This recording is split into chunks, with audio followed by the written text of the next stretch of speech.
Now, I'm not a professional photographer, but I've made $35,000 selling my photos online. In this video, I'm going to go through exactly how I did it. Which sites I've tried, which ones worked, which ones didn't, as well as which ones I think are going to be the best sites in the coming year. Let's get started.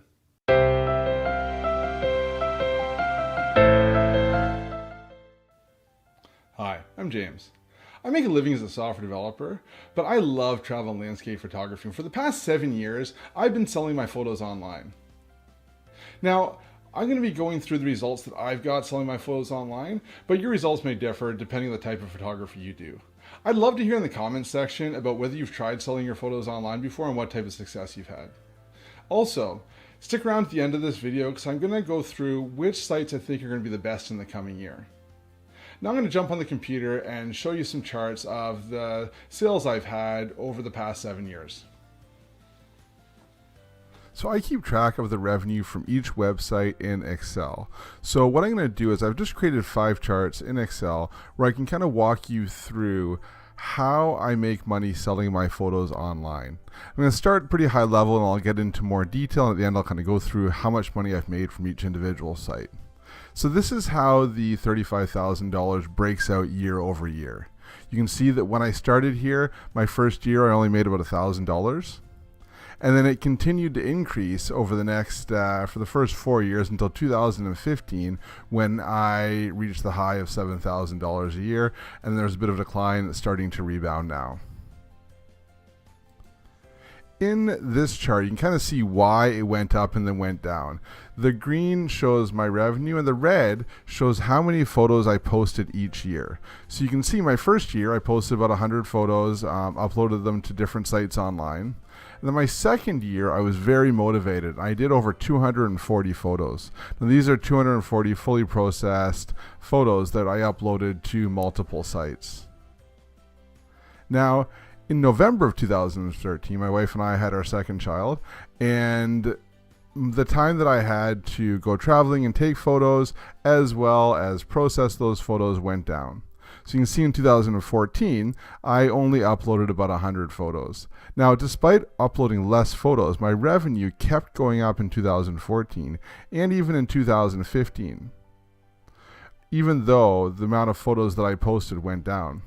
Now in 2016, we had our third child, and I just really didn't have much time to travel and do photography. So 2016 and 2017, I really didn't post many photos, and that's why you can see here that my revenue went down for those years. And over the past year, year and a half, in 2018, I've started to post a bit more, and it started to go back up. So you can see that once you upload your photos, you can keep getting revenue from them, even if you're not posting regularly, but it will go down slightly year over year. Looking at it a different way, this way I've shown the red line is the cumulative photos. So you can see how my photos grew over time. And right now I've got about 600 good photos posted across many sites across the web. Now, if you look at the types of sites that I upload to, you can really break them into 3 main sites. Okay, the first is direct stock. So this is my own website. So I have a website, souvenirpixels.com. I used to host it on Squarespace. I currently host it on SmugMug, and anybody can go on there and buy photos directly from me, photo licenses. So this is, companies will come on, a lot of travel companies, travel magazines, they'll see my photos. Typically, they'll see my photos on social media, and then on my social media, it links back to my website where they can just go on and purchase licenses. Also on my website, you can purchase prints. So I sell prints on my website now. I also have uploaded my photos to a lot of print-on-demand sites, and I've tried out a bunch of them, but the only one that I've really had great success with is Fine Art America. So most of my photos are on Fine Art America, and I've made, some money from those as well too. You can see here about 8%.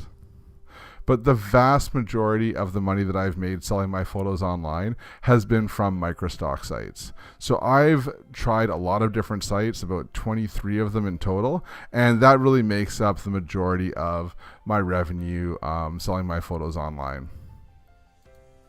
So to go in and look at which sites in a bit more detail, you can kind of see in this pie chart. So this is kind of breaking out the revenue from all the sites. So you can see by far, this pink bar here is Shutterstock, and they are by far been the best site for me for selling my photos online. I had a very good run with Shutterstock. You know, if you typed in landscapes in Shutterstock, I had a photo on the main page. If you typed in Canada, I had multiple photos on the first page. So I did really well year over year and month over month on Shutterstock. Now, over the past 6 months, the search algorithm has seemed to change a little bit, and my sales have gone down a little bit. But I had a pretty good run where about 3 years I was doing very well with them. The second one here is 500px. Now, 500px was a photo sharing community before they started selling as stock. And I was involved in the community before it was selling as stock. So I had a lot of photos that were highly ranked.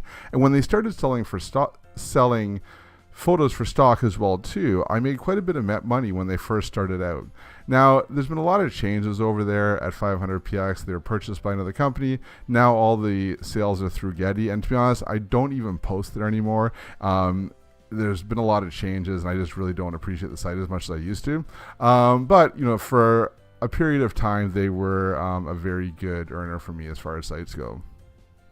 Down here, number 3 is Photodune. Now, Photodune has really only earned me a lot of money in the last couple of years. The first couple of years, it was very low, and the last 2 years, really, it's been very high. So I see Photodune really going and surpassing 500px probably this year.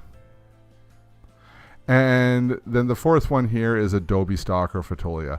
So Fotolia was an independent stock site, and then Adobe bought them and turned it into Adobe Stock. So I had my portfolio on Fotolia. I did fairly well there, and now it's moved over to Adobe Stock. And when it moved over to Adobe Stock, I saw a bit of a dip in sales, but now I'm starting to see it pick up a bit more, maybe because I'm posting a bit more to Adobe Stock as well too. Now there's some other smaller ones here. One thing to know is this little sliver up here. It's about $400, and that's 13 sites. So I tried a lot of sites. What I'll do is when I hear about a new site, I'd upload like 200 photos to that site and see what happens. And a lot of time, nothing happens, right? Which is one of the reasons I'm making this video, right? Because I spent a lot of time uploading and, you know, trying to find these sites, uploading those sites, and really didn't get that much out of it. You know, 13 sites, $400 over 6 years is not a lot. So, you know, if I were starting out again, I would probably really just focus on the main sites that you see here and really not even worry about the smaller ones until, you know, they seem to be big enough to get some momentum, because there are a lot of stock sites out there, but I just don't think you can make a lot of money on all of them. You really need to have your photos on the big ones to start out with. Now, I hope that didn't come across as bragging, but I had no idea when I started selling my photos online that I would make $35,000 from them. Really, my goal of doing this was so that I could buy, you know, more cameras and lenses without taking it out of my family budget. And I achieved that, and I'm pretty happy with it. Now, there was a point when I considered trying to, you know, maybe go full-time as a stock photographer, but at the time, what was selling primarily was business images. So what I realized was that to be able to be a full-time stock photographer, I would need to go and get models and kind of pose them in different business situations, taking hundreds of photos a day and uploading them. And that really didn't appeal to me. If you take a look at my portfolio, and I'll link to them, put some links down in the description, I really like taking travel and landscape photography. And I think what I realized was it would be very difficult to make a full-time salary and support my family on stock photography if I was only going to do travel and landscape. The other thing is that I enjoy my day job. I enjoy software development. I enjoy working with my clients. So I kind of feel like even if I did photography as a full-time job, I would probably just become like a software developer would become my hobby, and I still code in my part-time. Right? So I decided to stick with software development as my main living, and, you know, photography is my hobby. Now, you may have different goals, and hopefully, you know, this video is still useful, the stats that I showed, even though I kind of really only work on it part-time. Now, at the start of the video, I mentioned that, you know, at the end, I would talk about which sites I see being the best in the upcoming year. Now, about 5 months ago, I tried uploading some of my photos to free stock sites. Now, if you aren't familiar with these free stock sites, there's sites like Pexels, Pixabay, Upsplash is another one, where you can upload your photos and then anybody can use them for free, commercial purposes for free. So they're stock sites, but you don't get paid. But the thing is, when someone downloads them, the sites encourage that person to give you a donation for the photo. So I just did, as a trial, uploaded 100 of my photos, 100 of my oldest photos that weren't really making me money on any of the stock sites anyways. And in the past 3 months, I've made about $60 in donations. Now listen, that's not a lot of money, but $60 is more than I made from a lot of the lower sites that I have out there. And as my sales go down on Shutterstock, I plan on taking more of my older images and uploading these to these sites. And I think they could be a fairly decent sized revenue source for this year. So that's something that you may want to look into as well. Again, I haven't made a lot of money off it in the past, but it's something that I'm going to be trying more in the future. You can let me know in the comments what you think about these free stock sites. Now, if you found this video useful, make sure you go and hit the like button below, as well as hit the subscribe and the bell so you can get notified when I upload new videos. Happy uploading.